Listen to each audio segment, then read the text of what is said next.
Welcome to This Explainer. Today, we're going to take you from a passive reader, just hoarding endless PDFs, into an active researcher who's actually mapping the frontier of new knowledge. If you've ever felt completely overwhelmed staring down a mountain of academic papers, well, you are in exactly the right place. Let's be totally honest for a second. Ask yourself, after reading, say, 15 research papers, what do you actually remember? I mean, if you just read a stack of papers passively, can you genuinely recall the specific, unique contribution of paper number 3 without looking it up? Probably not, right? We have all been there. And honestly, it's incredibly frustrating to invest hours of reading time just to end up with this blurry, confusing mix of information floating around in your head. To escape the dreaded PDF graveyard, you're the one where files named final_final_paper v3.pdf go to die, we need a completely different approach. You've got to stop summarizing and start building a structured extraction database. This isn't just about taking better notes. It's about fundamentally shifting your mindset to systematically turn scattered papers into a really powerful, easily searchable knowledge base. So here is our roadmap for today. We'll be covering 1. Escaping the PDF graveyard. 2. Building your literature database. 3. The 5 guided questions. 4. Paraphrasing and academic integrity. And finally, number 5, finding those hidden research gaps. Let's dive right into Section 1, Escaping the PDF Graveyard by treating papers as actual data sources.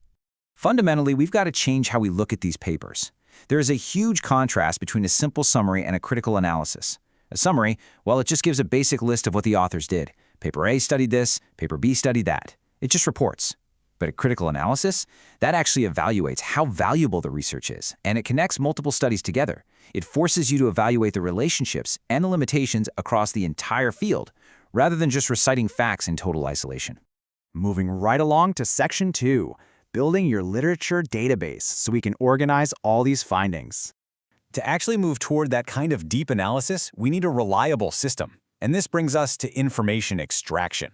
This is the systematic process of pulling very specific, useful data out of research papers to build a structured database, instead of just hitting save on full PDFs and hoping for the best. Instead of highlighting an entire page in neon yellow and just crossing your fingers that you'll remember why you did it, information extraction forces you to filter out all that noise and capture only what truly matters.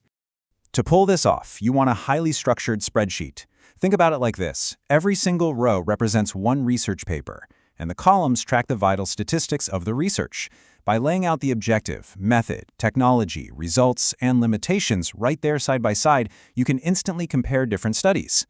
I promise you, once you have 10 or 15 papers logged in this exact format, the overarching trends will practically jump right off the screen at you.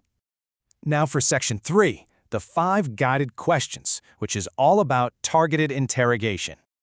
To actually fill out that database effectively, you need a targeted interrogation technique. Filtering every single paper through 5 guided questions pretty much guarantees you extract the core narrative, and it keeps you from getting lost in all that dense academic jargon. So every time you open a paper, you ask, what problem is being solved? What approach was used? What technology or tool did they employ? What were the main findings? And, super importantly, what limitations remain? This ensures you're actively pulling data, not just passively reading words on a page. Let's make this concrete with a practical example. Say you're reading up on AI battery estimation.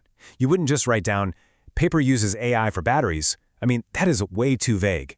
Instead, using our 5 questions, you'd extract the specific objective, like improving state of charge accuracy. The technology? That might be neural networks. And a crucial limitation you'd extract might be that it was tested only in highly controlled lab conditions. Do you see how much more powerful and actionable that is? All right, Section 4, Academic Integrity and How to Paraphrase Ethically. As we pull all this rich data into our database, we immediately hit a massive ethical guardrail. You absolutely cannot just copy and paste sentences directly from a paper. Direct copying risks plagiarism, and honestly, it shows a complete lack of analysis. Good paraphrasing, on the other hand, is all about expressing the core idea in your own unique words. You've got to internalize the researcher's idea and rewrite it to demonstrate that you truly understand it, all while properly citing the source using a numbered style, like IEEE.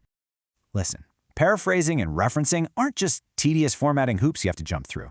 They are literally the bedrock of academic honesty, and they're absolute proof that you've digested the material.